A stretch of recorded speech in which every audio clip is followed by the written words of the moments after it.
Monday, July 6, 2015. My name is Jason Bunn Parsons, and I'm the director of the Autism Ambassadors Corps.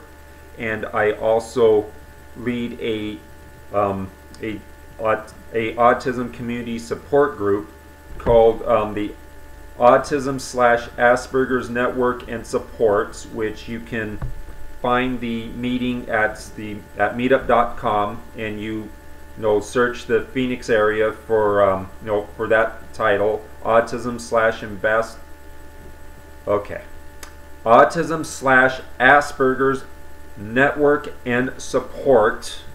Okay, and it'll take you to the promotional page for my meeting.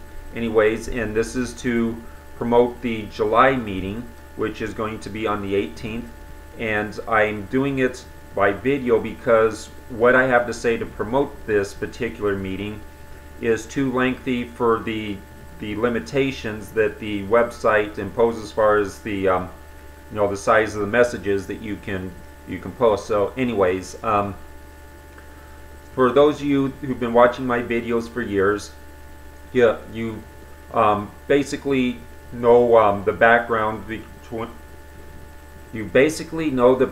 behind how the Autism Ambassadors came into being. For those of you who are new, I was first diagnosed at the age of 40 in 2009, and I became part of a autistic support group in September of that same year. March of the following year, I attended my first autism conference, and it was really good. Nevertheless, one of the things that became clear to me is that the autistic community had a lot more to contribute to the subject of autism, and so that's when me and several other members of the support group started talking. Well, I started talking with the leaders of the support group about organizing a formal autistic advocacy organization. And so by May of 2010, it became clear that I would have to go my own way because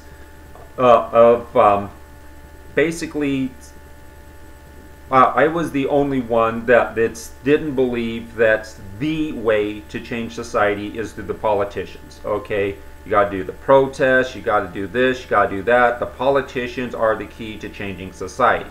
Okay, I, on the other hand, subscribe to the theory that the way you change society is by having direct dialogue between the parties that are in disagreement with each other. A concept that everybody else completely disagreed with. Oh, we've tried doing this, and they won't listen to us. Well, the thing is, okay, when do parents and teachers talk about the struggles of their child? When there's a problem.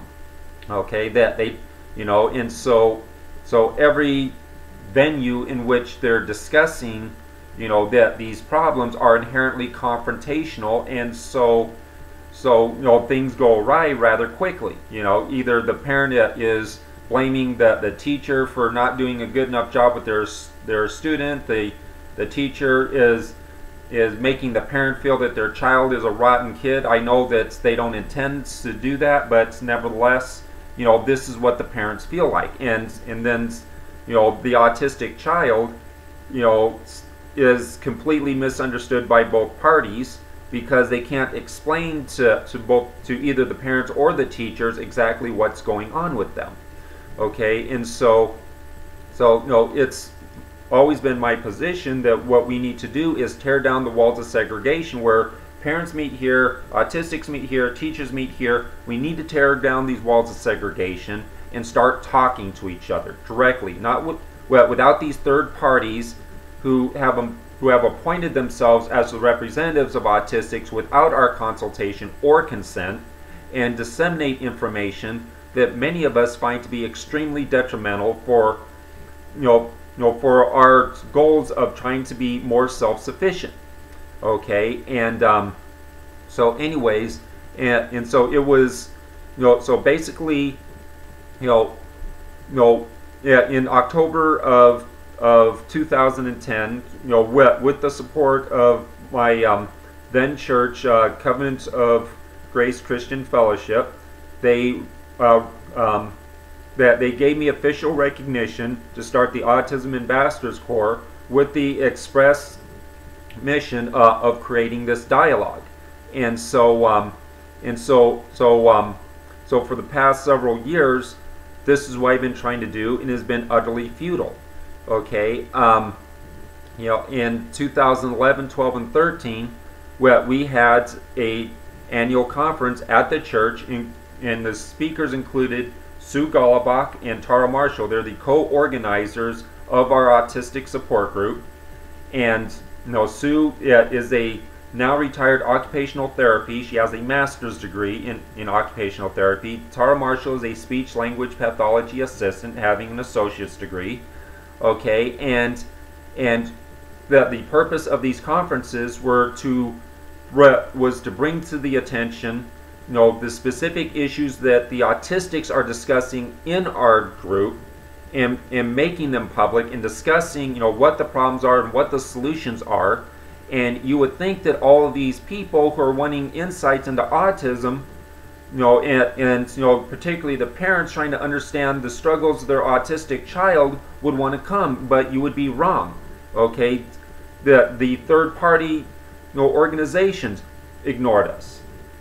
The first year we had a few parents that did come, mostly through my church's brochure and through my church's brochure, as well as through Sue Golubach's personal email list. Okay, and that's it. Okay, we got no other, you know, people attending from any other source. It's just you know, just those two sources. So anyways, so by 2012, I finally got tired of playing the fool. Okay, it's obvious that no matter what we do to, you know, to try to you know, find something that the autism community at large would care about, they're not going to come and listen to us. Okay, because that is not how the autism community is run. The autism community has the autistics here and the parents here. They do not talk to each other, and the teachers over here, they do not talk to the parents or the students unless there's a problem. Okay, and the third-party organizations present themselves as our representatives, even though they don't talk to us about what matters to us. Okay, this is the arrangement, and it causes problems. And so by October of 2012, I got tired of playing the fool, and I started you know, speaking a lot more bluntly and actually, you know, talking about these third-party organizations, though I am now. Okay, and still, people still, you know, even, you know, with me expressing bluntly the grievances of the autistic community, the fact that we are being completely ignored in this conversation, that we have things to share, and nobody is willing to just sit down and listen to us. Okay, it still isn't working. Okay, so as the schools would tell you about their levels of intervention, step 1, step 2, step 3, step 4, step 5. Okay, yeah, whatever. Okay, well, it's time for me to increase my level of intervention and start being even more blunt. Okay, right now, like I said, I started up this meetup page, and right now we have what, 42 members, I believe, signed up at our group. 41 members, 40 plus me. Okay, and of those 40 plus me members, I think maybe 6 of them have ever shown up to a single meeting. Okay, so these people are hearing about the meeting, they're signing up to be informed about the meeting, and there's autistics, there's parents, and there's a lot of other people, but they won't show up just one bloody time to see what this is all about. Okay, and I do a quarterly rotation. Okay, well, 1 month every quarter. Well, we have a self-advocacy meeting, for people to come and talk specifically about, what their groups are doing, promoting the groups, but also talking about the specific needs of the autistic community. Okay, a second month is discussing a specific autism topic, educational in nature. Third one is a book study. Okay, I'm doing 3 different types of meetings, and I still can't get anybody to show up to a meeting.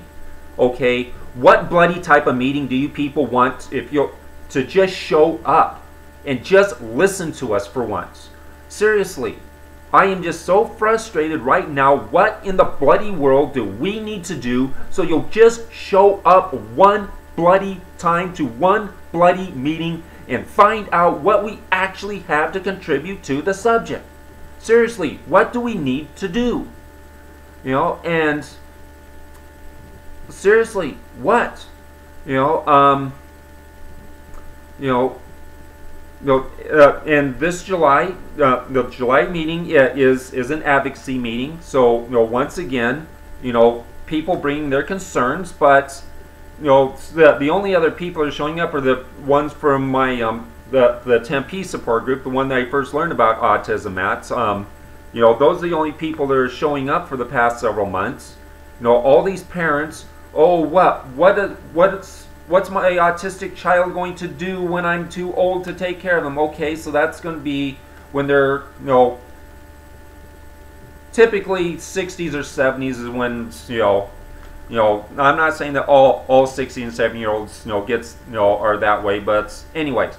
But, so you're basically talking about people in their mid-40s. I'm 46, okay? I'm there right now, okay? If you really want to know what you're going to do with your what's your autistic child going to do when you're not there to take care of them, why don't you come and talk to me about what I'm doing right now, okay, in order to manage?